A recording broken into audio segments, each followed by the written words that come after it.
My name is Simone Calloway. I was 31 years old the night my mother leaned across a restaurant table, gripped my wrist hard enough to leave a mark, and whispered, "Don't embarrass us." She said it like a warning. She said it like I was the threat in the room. What she did not know, what she could not have known, because she had never once asked me a real question about my life, was that the man she had spent 6 months trying to impress was already moving through the crowd. Not toward her, toward me. Colonel James Whitfield walked the full length of the Hawthorns dining room on a Saturday night in October, with 47 people watching, and he did not stop at the head table where my half-brother Derek was standing. He did not stop for my mother, whose hand was already extended, whose smile was already arranged into the particular shape she made for important people. He walked past her. He stopped in front of me. He came to attention, heels together, shoulders square, eyes forward, the formal military posture that means, "I see you, I know exactly who you are, and I want everyone in this room to know that I know." He saluted. The room went quiet the way rooms do when something happens that no one has a category for. My mother's glass hit the rim of her plate, and Colonel Whitfield said, in a voice that carried to every table in that restaurant, "Lieutenant Calloway, it's good to see you again." That was the moment. But to understand what that moment meant, why it landed the way it did, why my mother's face did what it did, why I had to hold myself completely still to keep from feeling everything at once, you have to go back. You have to go back to the beginning. To the house in Raleigh where I grew up in a room the size of a closet, behind the laundry, while my half-brother had a suite upstairs. To the family photograph on the living room wall that I was not in. To the woman who raised me, not my mother, who kept a metal tin under her bed for 31 years and never told me what was inside it. You have to go back to where I actually came from, because that is the only way any of this makes sense. Before I take you there, I need to stop for just a second. Welcome to Betrayal House. If you found this video today, this channel is about one specific kind of story. The kind where someone is counted out, written off, pushed to the edges of their own family. And then the world corrects the record in a way no one saw coming. If you have ever been told to make yourself smaller so someone else could look bigger, this story is for you.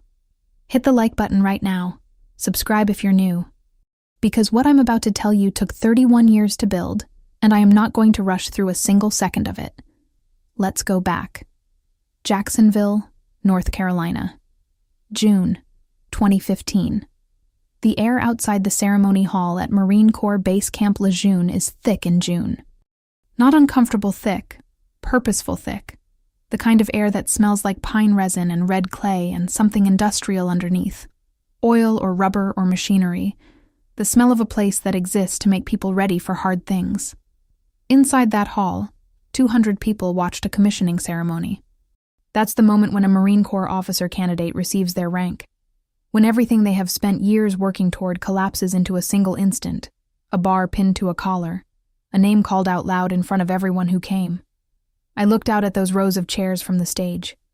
I found one face I recognized. One. My grandmother, Cora Calloway, 74 years old. Wearing a lavender dress she had bought at a department store in Raleigh 3 weeks earlier and pressed so carefully that the crease down the front was still sharp at 4 in the afternoon. She was in the second row. She had arrived 40 minutes early to make sure she had a good seat, and she was already crying before they called my name. She had taken a Greyhound bus. 4 hours. 1 transfer in Durham. She didn't drive on highways anymore, and she was not going to ask anyone for a ride. That was my entire family in attendance. My mother, Linda Monroe, was in Charleston that weekend, with my half-brother Derek, celebrating a promotion he had received at the bank where he worked as a loan officer. I found out about the promotion the way I found out about most things that happened in the Monroe household. From a post on Facebook, with a photograph of the 3 of them at a seafood restaurant. Linda's hand on Derek's shoulder, Harold looking proud. The caption said, "So proud of our boy. Hard work always pays off. Our boy." There were 27 comments. I was not tagged. I want to be precise here, because this story is about precision, about the specific geometry of how exclusion works, when it's never dramatic enough to confront, but always present enough to shape everything. I am not telling you this to ask for sympathy. I am telling you this because you need to understand the architecture. My father's name was Marcus Calloway Sr. He died in a construction accident when I was 3 years old. I have 4 photographs of him. My grandmother gave me copies when I was 7, and she kept the originals in a place I didn't know about yet. My mother never mentioned him if she could avoid it. She met Harold Monroe when I was 4. They married when I was 5. Harold was steady, quiet, the kind of man who reads the newspaper at the kitchen table and nods at things. He was not unkind to me. He was also not particularly interested in me, which is its own particular kind of message when you are 5 years old and learning how rooms feel. Derek was born when I was 6. From the outside, if you weren't paying attention, we were a family.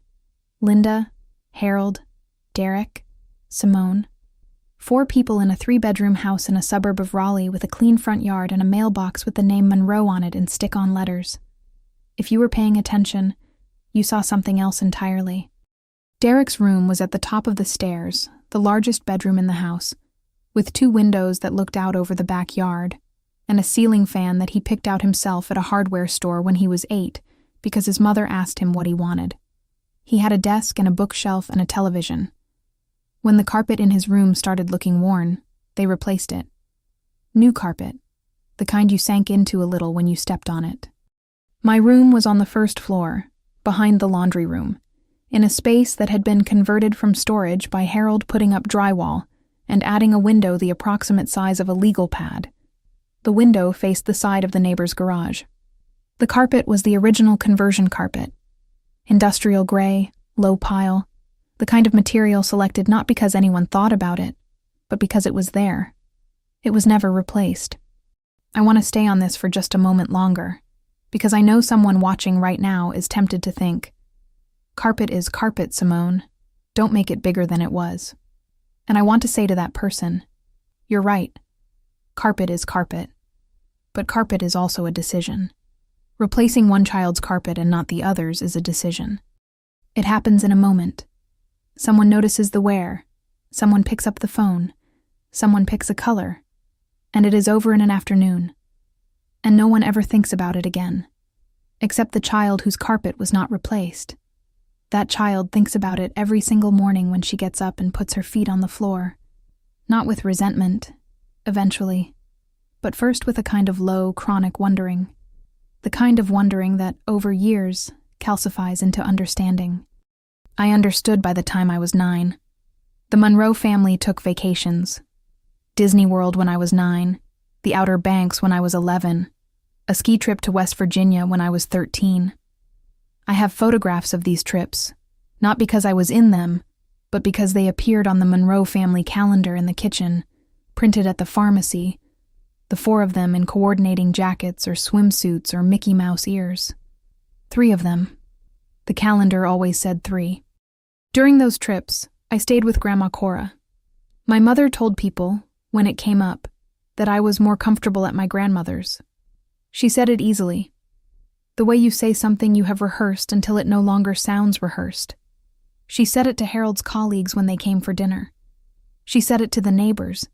She said it to her sister in Virginia on the phone when she thought I was asleep. Simone does better with Cora.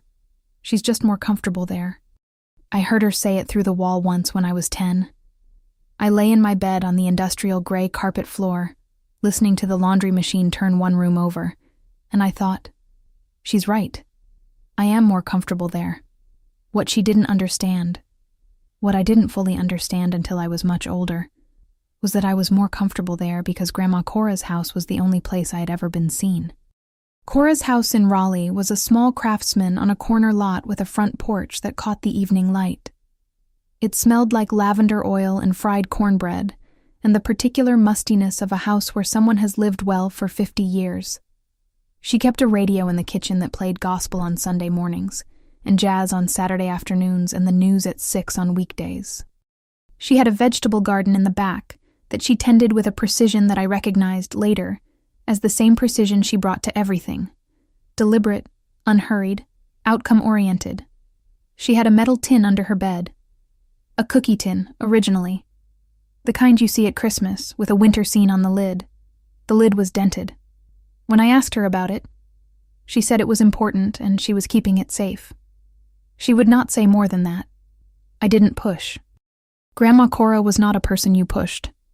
Things arrived from her in their own time, and they arrived correctly when they arrived, and pushing only meant you got a look that made you wish you hadn't. I trusted her. I trusted her more completely than I trusted anyone else in my life, and that trust was the one piece of my childhood that I carry without grief.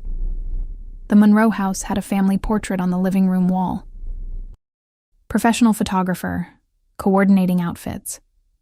Linda and Harold seated, Derek standing between them, everyone in the same palette of cream and navy blue. It had been taken at a studio when Derek was about 8, which made me 14.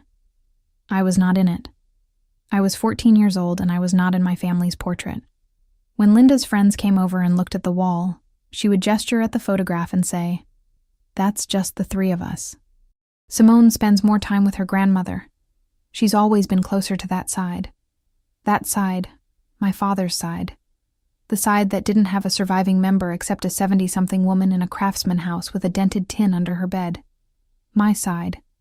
The first time I heard her say it to a visitor, I was in the kitchen getting a glass of water, and I stopped walking. Just stopped. The glass was in my hand.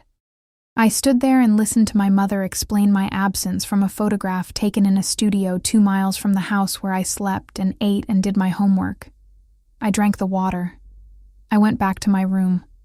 I didn't say anything because there was nothing to say that wouldn't have confirmed what she was already communicating to everyone who visited, that I was something peripheral, something from a different story, something that didn't quite fit in the frame. I want to tell you when that changed. Not when everything changed.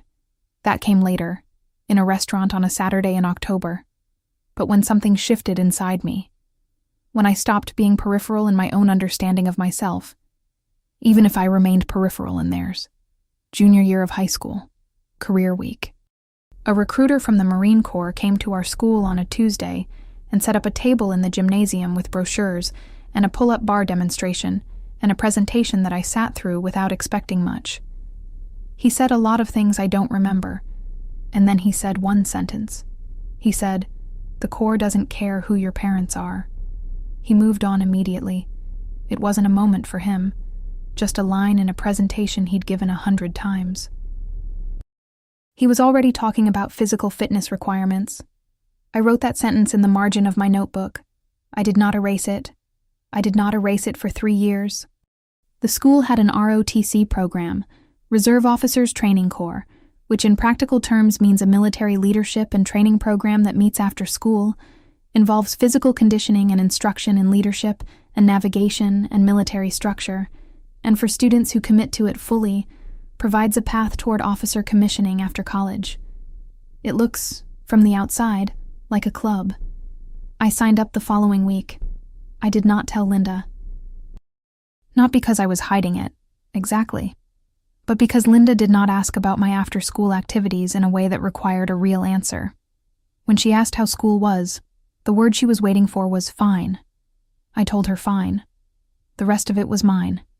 What happened in that gymnasium on Tuesday and Thursday afternoons, and on the weekend field exercises, and the early morning PT sessions, and the leadership labs where I discovered that I was not just good at this, but measurably, undeniably, documentably good at this.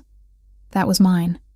My ROTC instructor was a retired gunnery sergeant named Victor Polides. He was not interested in giving encouragement. He was interested in performance.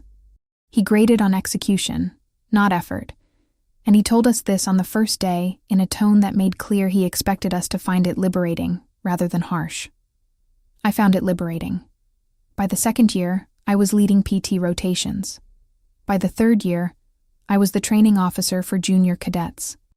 In my senior year, Gunnery Sergeant Polides selected me as battalion commander, the top student leadership position in the unit, responsible for training schedules, performance evaluations, and operational planning for the entire battalion.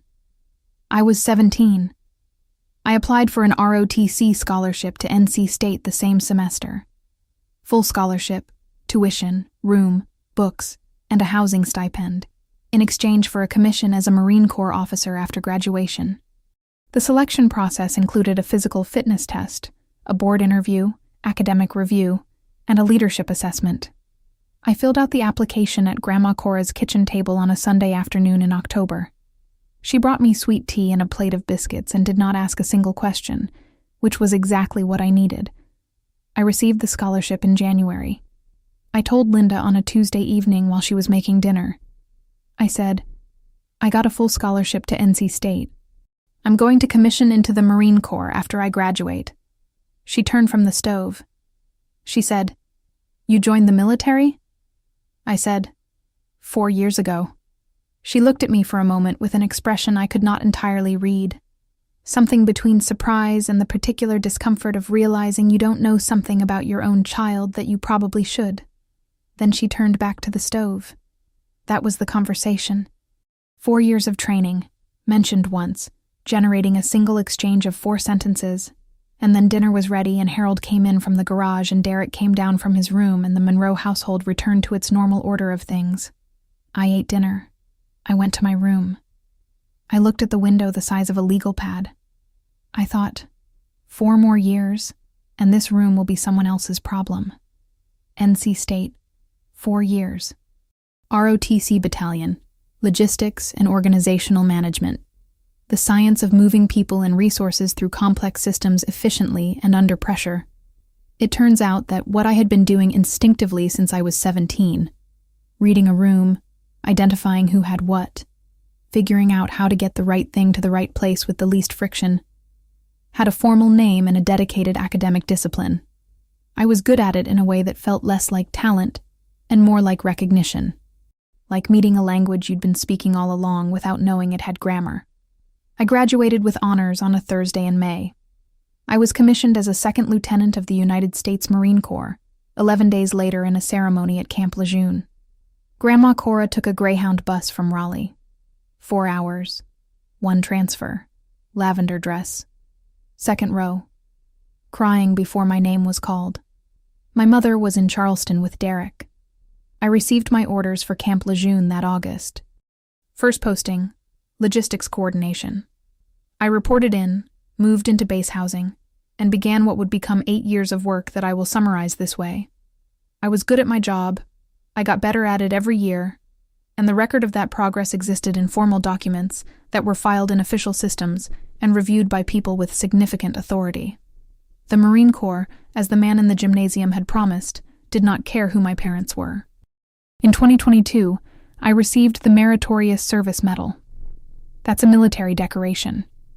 Not a combat medal, but a formal recognition of exceptional service. The citation that accompanies it is a legal document, essentially. It describes specifically and in official language what the recipient did. Mine described a logistics restructuring I had led that reduced equipment loss rates for my battalion by 31% over 18 months. The math. The outcomes. The impact in numbers. I put the citation in a folder in my desk drawer. In the same folder where since 2020 I had been keeping 2 other documents, a formal after-action report from a joint training exercise, and a personal letter on plain paper, both of them signed by a colonel named James Whitfield. The joint exercise happened in October 2020. Marine and Army logistics units running a simulated civilian evacuation scenario. A fictional coastal town, a fictional disaster. 2 branches of the military that needed to figure out how to work together in real time, with different communication protocols and different command structures, and the particular friction that comes from institutions that respect each other without having spent much time operating side by side. I was assigned the Eastern Sector. Approximately 1,200 simulated civilians, a network of roads and checkpoints and staging areas, and a set of Army units I had never worked with, commanded by officers I had never met.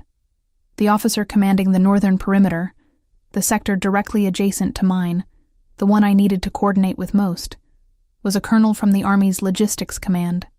He introduced himself at the pre-exercise briefing with his name and his role, and nothing else. No biographical detail, no career history, no signal of what he expected or how he operated. Just, this is who I am. This is what I'm responsible for. Let's talk about the problem. I liked him immediately. On the second day of the exercise, a routing error created a potential bottleneck at the primary evacuation corridor, a cascade failure that, if not corrected, would have backed up civilian movement across both our sectors and failed the exercise objectives. The error originated in a data handoff between my unit and his. It was the kind of mistake that happens when two systems designed separately have to communicate under pressure. I caught it at 0612 hours. 14 minutes later, before I had finished calculating the correction, my radio crackled. Colonel Whitfield's voice. He said, "Lieutenant Calloway, I think we have a geometry problem. Do you see what I see?" I said, "Yes, sir."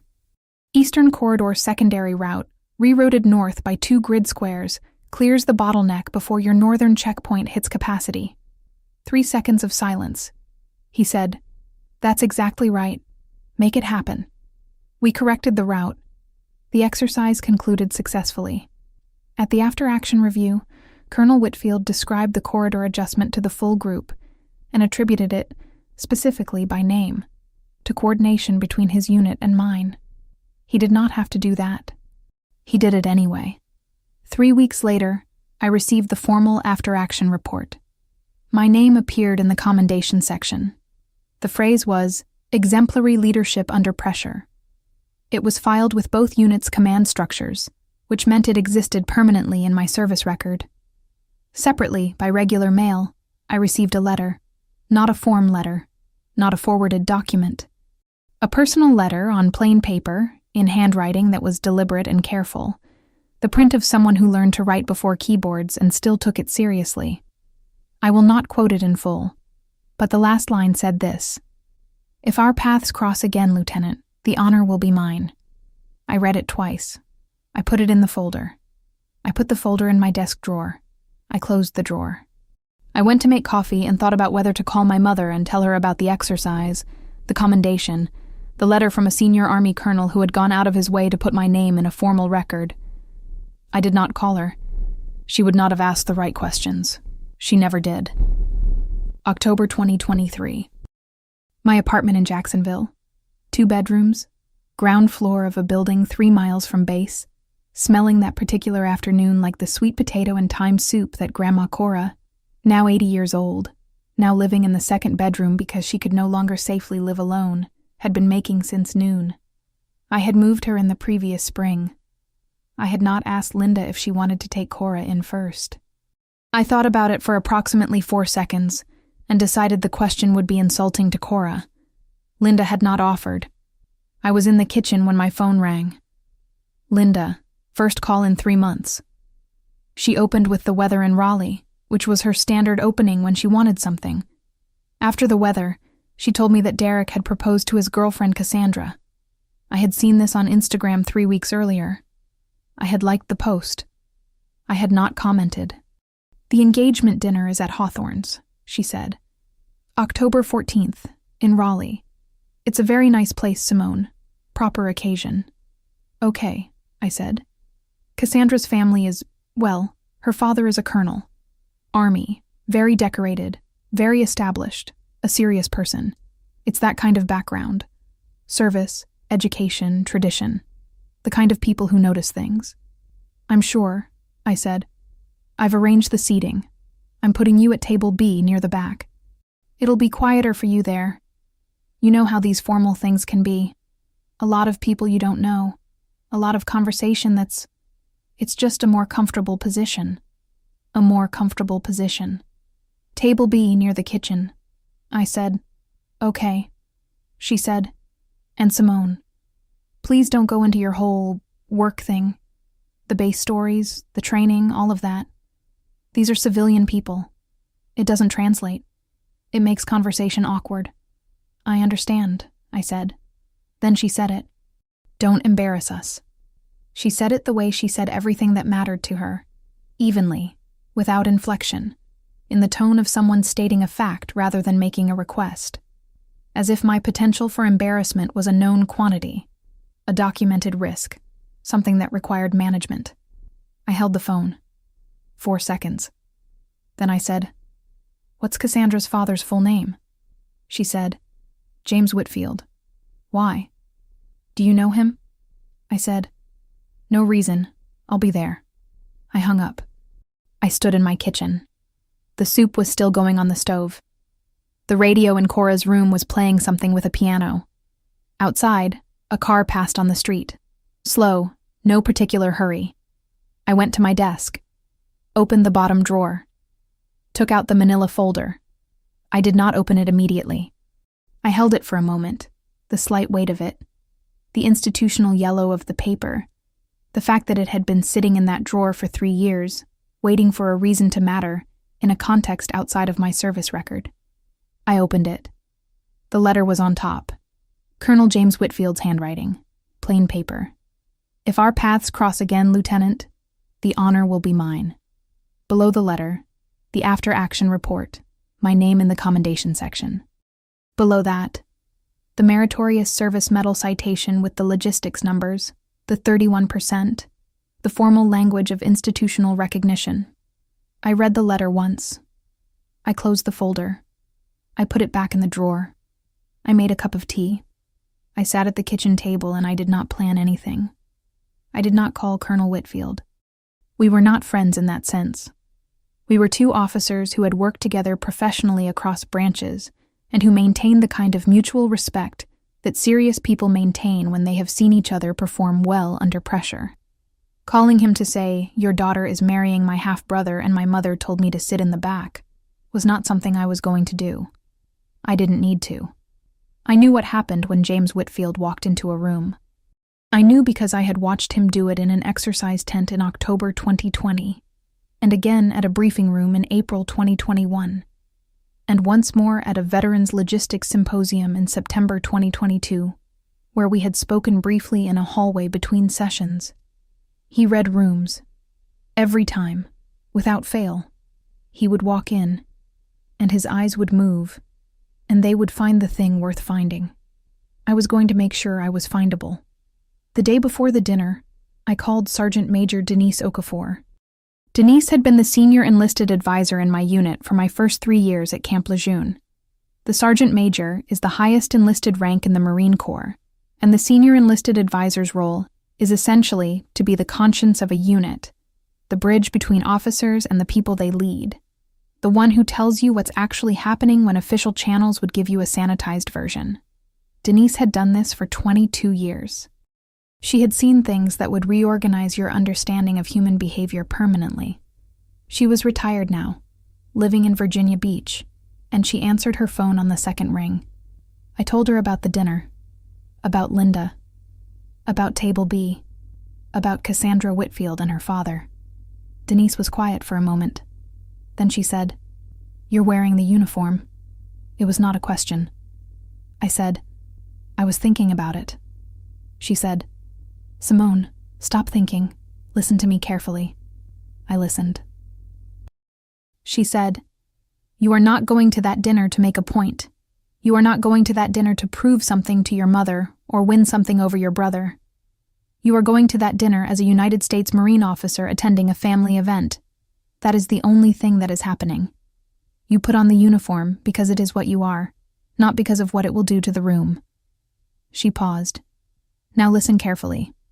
A salute in a room like that is not something anyone should expect. It is not casual, it is not decorative, and it is not something a man like James Whitfield would ever do by accident." She let that sit. "If he chooses to acknowledge you publicly, Simone, it will not be because protocol forces him to. It will be because he wants the room to understand something before anyone has a chance to rewrite it.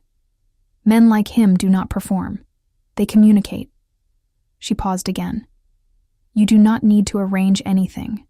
You do not need to ask for anything. Sit at your table. Wear what you earned. Let him decide what the room needs to know." Another pause. "He wrote you a personal letter, Simone. Men like James Whitfield do not write personal letters to people they've forgotten." I said, "What if he doesn't?" She said, "He won't forget you. Sit at your table, do your job, let the rest happen." I hung up. I walked to my closet. My service uniform was in a dry cleaning bag at the back. I took it out, hung it on the hook on the door, checked the ribbon rack. The Meritorious Service Medal was in position. Third from center, per uniform regulations. The placement of military decorations on a dress uniform is not arbitrary. It is a visual record. Anyone who knows how to read it understands immediately what the wearer has done and been recognized for. I checked everything. All of it was correct. 2 days before the dinner, Derek called. The first time he had called me in 2 years. He opened in the particular voice he used when he was doing someone a favor by speaking to them. Simone, hey, so, dinner's Saturday. Just wanted to check in. I know, I said. I'll be there. Great. Good. Good that you're coming. A pause. Cassandra's really something. She's polished. Her whole family is. Her dad especially is just a very significant person. Decorated, respected. The kind of man people stand up straighter around. I'm sure, I said.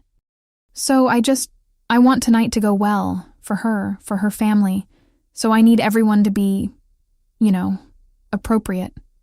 I'll be appropriate, Derek. Right. And maybe you don't need to go into the whole military thing, like you're at a civilian dinner.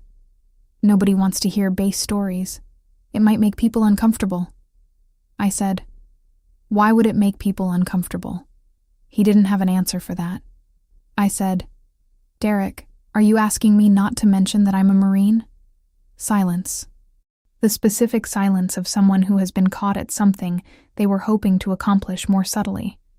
He said, I'm just saying you don't need to make it a whole centerpiece of conversation. I said, noted.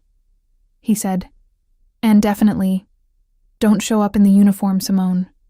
That would be weird. It's not that kind of event. I said, what kind of event is it? He said, it's an engagement dinner, for regular people.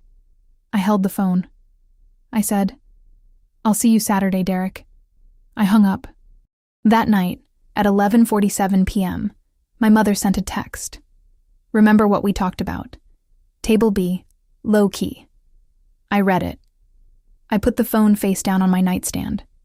In the morning, before the sun was fully up, I walked to my closet. The uniform was on the door. I ran my hand along the sleeve. Pressed. Correct. Ready. October 14th. Saturday. The afternoon light in Jacksonville in October comes in low and golden. The angle of late-year sun that makes parking lots look like paintings, and strip malls look almost intentional. I dressed in my apartment with Grandma Cora in her armchair by the window, watching. She always watched. It was one of her gifts, the ability to be present in a room without requiring anything from it. I pinned the ribbon rack, checked the alignment of each decoration in the mirror, smoothed the jacket across my shoulders. From her chair, Cora said, "You look like your father." I turned. She was looking at me with an expression I recognized. The specific look she had when she was telling you something that cost her something to say. He walked into a room, and people felt it, she said, before he said a word. You got that from him. I looked at her for a moment. I said, I didn't think I remembered enough of him to have gotten anything from him. She said, you don't have to remember something to inherit it. I turned back to the mirror. She said, go on. Go be what you are. I drove to Raleigh on the interstate with the windows cracked, the October air coming through at 65 miles an hour, cool and carrying something from the pine stands along the highway. The Hawthorns was on a downtown street with trees on both sides and parallel parking, and a brass plaque by the door. The kind of restaurant that does not put prices in the menu, because that conversation is supposed to have already happened. I arrived 11 minutes before the start time. The maitre d' at the entrance was young, composed, trained in the art of absorbing unexpected information without showing it on his face. He looked at my uniform. He looked at his list. He looked at my uniform again. He said, Ms. Calloway? I said, Lieutenant Calloway. Yes. He found the name. Led me through the room. Full tables, warm conversation, candles in low glass holders, a string quartet near the windows playing something that required careful listening to appreciate. The room smelled like rosemary and butter, and the particular cleanliness of a place that polishes its floors. Table B was near the kitchen. You could hear the dish line from table B. Plates stacking. Someone calling an order. The bass register sounds of a commercial kitchen at full operational capacity. The bread basket on the table was lukewarm. I sat. I ordered water. I watched the entrance. My mother arrived with Harold 20 minutes later. I saw the exact moment she found me. Her eyes moved through the room in the practice scan of a hostess checking that everything is in place, and they landed on the dress uniform, and every muscle in her face made a decision simultaneously. She walked to table B. She was wearing a dress in a shade of green that she had probably selected specifically for this occasion, her hair arranged in the style she used for events where photographs would be taken. She looked, as she often did, like someone performing the role of herself. She reached table B. She looked at the ribbon rack. She looked at my face. She leaned forward slightly, voice low enough that only the two of us could hear it, and she said, "I told you not to call attention to yourself." I said, "I'm at the table by the kitchen, Mom." She said, "Simone, this is not about you tonight. Do you understand that? This is Derek's evening. These are important people." I said, "I know." She said, "Then act like it. Take the jacket off. Fold it over the chair. Just be a person." I looked at her. I said, "I am a person." She held my gaze for 3 seconds. Then she turned and walked back to the main table, and the Hawthorns' dining room absorbed her back into itself, and I was alone at table B with my water and the lukewarm bread and the sound of the dish line, and 45 minutes until the moment that 31 years had been building toward. Let me pause here for a second. You're watching Betrayal House. I need to know. How many of you already see where this is going? How many of you can picture the room, the uniform, Linda's face when the colonel walks right past her? Type salute in the comments right now. Like the video if you're still here. Subscribe if you're new, because what happens after this dinner, and what I found inside a dented cookie tin that night, is the part that stays with you. Let's continue. The first course came and went. I ate. I watched. I was good at waiting. 8 years of military service will do that for you. You learn that most of the work is not the dramatic moment. Most of the work is the waiting before it, which you fill with preparation and stillness and the kind of attention that looks like calm, but is actually the opposite of calm. It is calibrated. It is deliberate. It is the readiness that makes the moment possible when the moment arrives. The first course was cleared. The string quartet finished a piece and started another. Something slower, something with a cello line that moved through the room like weather.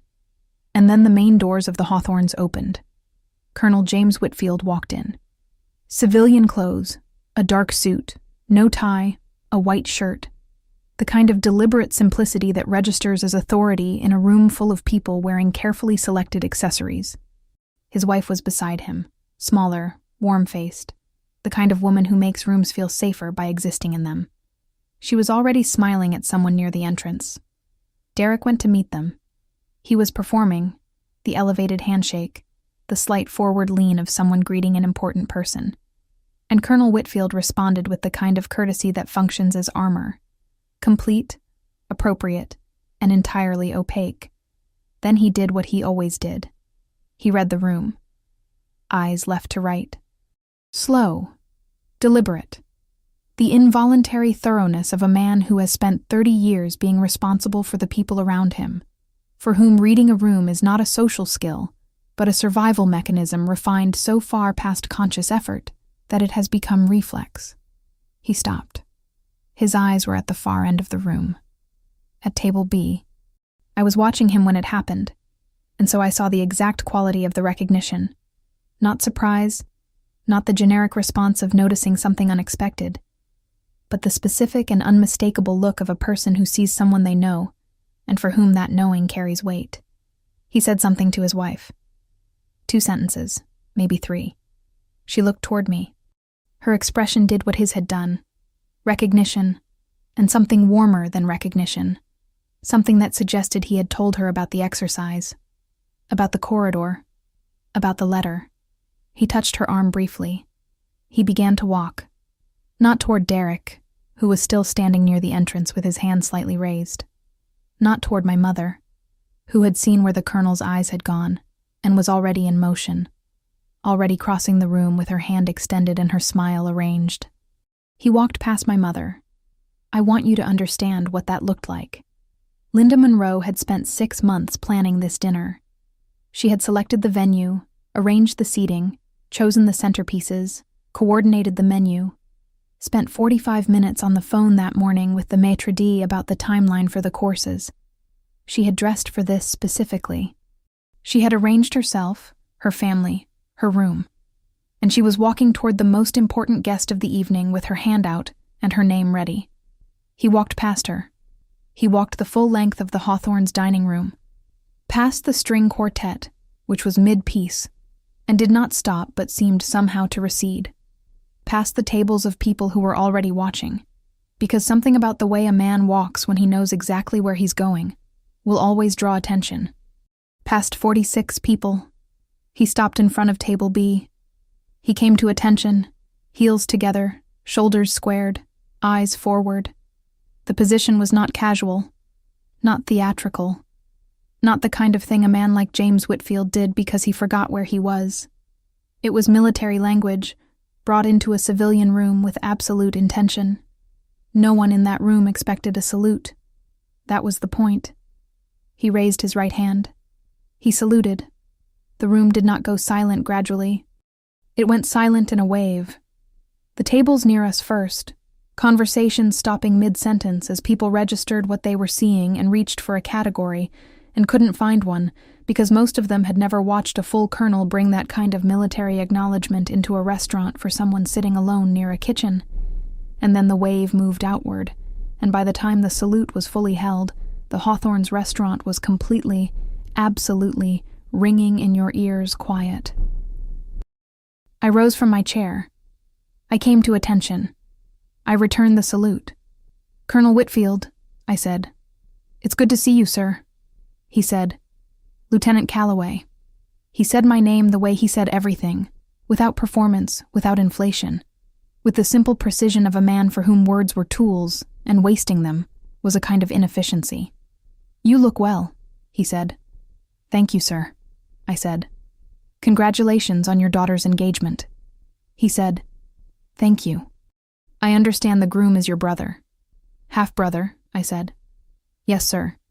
He was quiet for a beat. He said, "Close enough." He pulled out the chair across from mine. He sat down. Not as a performance. Not to make a point visible to the room. He sat down because he had something to say, and I was here, and there was a chair, and James Whitfield was not the kind of man who had long, important conversations standing up when there were chairs available. His wife came to the table. She sat beside him. She looked at me with an expression that confirmed everything I had suspected from across the room. She knew who I was. He had told her. Probably more than once. She said, "He talks about that exercise, the corridor solution." I said, "It was a team decision, ma'am." She said, "That's what he says about it, too." For 11 minutes, I know it was 11 because the string quartet completed their piece and started another, Colonel James Whitfield sat at table B and talked to me. He asked about my current assignment, about the logistics restructuring I'd led, which he had apparently read about through interagency channels. The 31% loss reduction had been cited in a joint force efficiency report that crossed his desk sometime in 2023. He said, "I told my aide, I know the officer behind that number." He said it in a carrying voice, not loud, but the voice of a man accustomed to being heard in large spaces, in high wind conditions, over the noise of equipment and engines and organized chaos. In the Hawthorns' perfect acoustics, it traveled. It traveled to the main table. It traveled to where my mother was sitting, very still, her hands folded in her lap, the smile still fixed to her face with what I can only imagine was an effort that cost her something. It traveled to Derek, who had returned to his seat and was looking at his plate. It traveled to Cassandra, who was looking at her father with the specific expression of a person watching someone they love be entirely themselves, the most reassuring expression in the world, if you know the person well. Colonel Whitfield spoke about the leadership seminar where he had used the 2020 corridor adjustment as a case study. He said he had described the decision as an example of what he called proximity intelligence, the understanding that the best solutions to operational problems almost always come from the people closest to the problem. He said, "I told them the decision came from a first lieutenant in marine logistics. They asked what made her the right person. I said, she was standing in the right spot, and she wasn't too proud to use what she could see." He was quiet for a moment. Then he said, "That's rarer than it should be." Before he rose to go to the head table, he looked at me with the directness that I had noticed the first time I met him, the look of a person who had long since stopped wasting time on anything that wasn't true. He said, "My daughter made an excellent choice in a partner, and from what I understand, she's gaining good family." He paused. He said, "Come sit with us." Not a request, not quite an order, the tone of a man correcting an error. I picked up my water glass. I followed Colonel James Whitfield across the full length of the Hawthorns' dining room, past the string quartet, past the low candles, past the tables of people who were watching with the attentive stillness of an audience during something they did not expect to witness. And I sat down at the head table, in the chair marked reserved, directly across from my mother. Linda Monroe was sitting with her hands in her lap, and her smile on her face, and her eyes on mine. And in those eyes, behind the smile, behind the social performance, behind 31 years of practiced arrangement, there was something else. I recognized it. It was the specific look of a person who has just understood that the version of the story they have been telling was not the real version. I held her gaze. I did not smile. I picked up my water glass. I looked at Cassandra, who was laughing at something her mother had said. I looked at the colonel, who was speaking with Harold about something involving retirement. I thought of a sentence I had heard 3 weeks earlier. "Don't embarrass us." I was sitting at the main table of my half-brother's engagement dinner.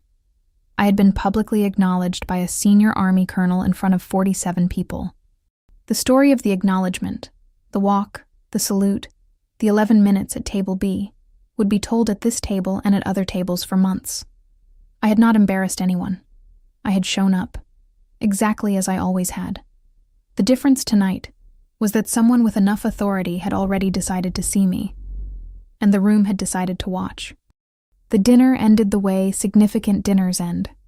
Not cleanly, but slowly. People rising from tables and stages, conversations relocating, goodbyes cycling through the room in overlapping waves. I was near the entrance when Derek found me. He had clearly been working up to this for some time. His face had the look of someone who has rehearsed a conversation and is now uncertain whether the version they rehearsed applies to the situation they're in. He said, "Simone." I turned.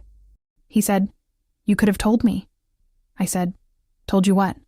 He said, "About him, about the connection. You knew him. You had a history with him. You could have said something before tonight." I looked at my half-brother. He was 36 years old. He worked in a bank in Raleigh. He had not called me in 2 years until he needed something from me, and what he had needed was for me to make myself smaller. I said, "You told me not to talk about my work, Derek." He opened his mouth. I said, "You also told me not to come in uniform. You said it would make people uncomfortable." I let that sit for a moment. "Which people?" He didn't answer. I said, "You've known me for 31 years. You have never once asked me what I actually do. Not once. Not a real question, not a real conversation. Neither has Mom." I said it without heat, without performance. The way you say something that has been true for a long time and has simply been waiting for the right moment to be said out loud. He looked at the floor. He said, "It's not like I didn't." I said, "I hope you're kind to her, Derek. Cassandra is a good person. I can already tell." I put on my cover. I walked out of the Hawthorns. The October air hit my face outside. Cool, moving, carrying the faint smell of something burning somewhere far away. Someone's fireplace, someone's yard. I stood on the sidewalk for a moment and let it pass over me.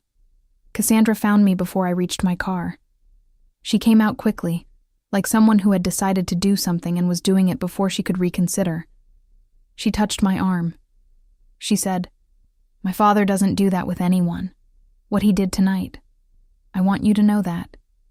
In 30 years, I've watched him walk into a lot of rooms. He doesn't cross a room for people unless they've earned it." She looked at me. She said, "I'm really glad you were here." I thanked her. I got in my car. I drove south on the interstate with the windows up, the heater on low, the highway dark and straight and almost entirely mine at that hour. I thought about what it feels like to have something confirmed that you have known for a long time, without having proof of it. Not vindicated. That wasn't quite the word. Something quieter. Something closer to. I was not wrong about what I was. I was never wrong about it. I had just been in rooms where no one was looking. Grandma Cora was in her armchair by the window when I got home. She was supposed to be asleep. It was nearly 11, but she was awake and upright, and her hands were folded in her lap, and she was watching the door in the way she watched for things she had been expecting. I said, "You should be in bed." She said, "You should tell me how it went." I sat on the ottoman in front of her chair. She looked at my face with the thoroughness of someone reading a report. She said, "He saw you." I said, "Yes." She nodded. She said, "I've been waiting a long time for someone besides me to see you the right way." We sat together for a moment with the radio off and the apartment quiet and the October street outside doing what streets do late at night, when there's nothing left to prove. Then she said, "The tin." I looked at her. She said, "Go get it." I went to her closet. The metal cookie tin was on the second shelf, where she had put it when she moved in. The lid was dented, had always been dented, with a winter scene on it that had mostly worn away over the years. I brought it to the kitchen table. I sat down. I opened it. Inside the tin, folded with the kind of care that means the folding has been redone many times over many years, were letters, photographs, printed pages, newspaper clippings from base publications. The kind of collection that can only exist if someone has been paying attention for a very long time and saving what they find. Every letter I had sent from the field. Every photograph I had mailed from base. A clipping from the Camp Lejeune base newspaper when I was promoted to first lieutenant. I had sent it without thinking much about it. One of a dozen things I mailed to Cora from duty stations over the years. A printout of my commissioning announcement from the NC State website, the kind of public notice universities post and no one reads. She had read it. She had printed it. She had folded it. She had put it in the tin. At the bottom of the tin, in a small envelope sealed with a piece of tape that had yellowed with age, were 4 photographs. My father. The originals. The ones she had given me copies of when I was 7, and had kept the originals of herself and had never mentioned again. Underneath the photographs, on a piece of lavender notepad paper in her careful handwriting, for Simone, because someone should always be keeping the record. I sat at that kitchen table for a long time. The soup smell was still in the air, faint now, the good faint of something well-made that stays in a room. The radio in Cora's room was off. The street was quiet. I thought about 31 years of a woman on a corner lot in Raleigh, alone in a small craftsman house, collecting evidence. Not because she had been asked to. Not because she thought there would come a day when she could hand it over and say, "Here, this is the proof." But because she understood, at some instinctive and indelible level, that the act of keeping the record was itself an act of love. That seeing something and writing it down and saving it was a way of saying, "You existed. You mattered." I was paying attention even when no one else was. She had been paying attention for 31 years. In the weeks after the dinner, the Monroes arranged themselves the way families do when something has shifted irreversibly, and everyone is figuring out what their new position is. My mother texted 9 days later. She wanted to talk. She wanted to explain. She wrote about how difficult things had been when I was young, about doing her best, about wanting me to understand that whatever I thought about the past, she had always loved me. I read the message twice. I responded that I was free on Tuesday evenings between 6 and 7 p.m., and that I was happy to talk then. She did not respond to that message. She has not called on a Tuesday evening. Derek sent a text the following week. It said, "Hope we're good." 2 words, a period. The text of a person who wants closure without accountability. I did not respond. Harold Monroe mailed me a card. A physical card, addressed to my apartment. I still don't know how he got the address. But Harold was always quietly resourceful in ways that didn't announce themselves. The card had a mountain on the front and, "Thinking of you," in script inside. In Harold's handwriting, below the printed message, were 2 sentences. "I'm sorry we didn't come to the commissioning. I should have come. I put it on the refrigerator." Cassandra Whitfield contacted me through Instagram, a direct message, careful and genuine, asking if I would be willing to speak with her about incorporating a military ceremony element into their wedding. She was interested in honoring both sides of what their family would become. She said, "I've been learning things about you that I think I should have known a long time ago." We had a 90-minute phone call. It was the best conversation I had with anyone in that family in 31 years. Colonel Whitfield emailed me 3 weeks after the dinner. Formal, brief, the way he wrote everything. No wasted language, no social padding. He was developing a joint force logistics training curriculum for a Veterans Leadership Foundation and wanted to discuss whether I would be interested in consulting on the design. I replied that same evening. That conversation is ongoing. There is a lesson in this story. I want to be honest about what it actually is, because it is not the triumphant lesson, not the one that wraps cleanly and leaves you feeling like justice always arrives on schedule. The lesson is this: the people who choose not to see you are making a choice. This is important. They are not missing something through carelessness or limitation. They are actively, continuously, choosing a version of the world in which you are peripheral. And the most powerful thing you can do with that knowledge, the only thing that actually changes anything, is to stop trying to correct their vision and start building something so real that when the world shows them the truth of you, the showing happens without your participation. You don't engineer the moment. You build the thing that makes the moment inevitable. And then you show up, in the right clothes, at the table near the kitchen, and you wait. My name is Simone Calloway. I was 31 years old the night my mother told me not to embarrass her. She was 12 feet away when Colonel James Whitfield crossed a full dining room to stand in front of my chair. She was watching when he came to attention. She was watching when he saluted. She heard him say my name. She heard the room go quiet. I did not embarrass her. I appeared. Exactly as I had always appeared, in every room, at every exercise briefing, in every after-action review, on every base, in every early morning before anyone else was awake, working, preparing, becoming something documentable and permanent and real. Cora saw it. She kept the record. She kept it in a dented tin under her bed for 31 years, waiting for the day she could hand it to me and say, "Someone was always paying attention." If any part of this story lives in you, if you have been the one removed from the photograph, the one sent to the table near the kitchen, the one told to keep it low-key and not make it about yourself, I want to say this to you directly. Keep building. Keep being what you are in the rooms where no one is asking you to be anything. The record is being kept, even when you can't see who's keeping it. If this story touched something real in you, if you've ever been told to stay small at an event that was supposed to include you, leave a comment and tell me about it. This community exists because of those stories. Share this video with someone who needs to hear it today. Subscribe to Betrayal House if you're not already with us. Every week, a new story. Every week, a moment when the quiet ones turn out to have been building something all along. I'll see you in the next one.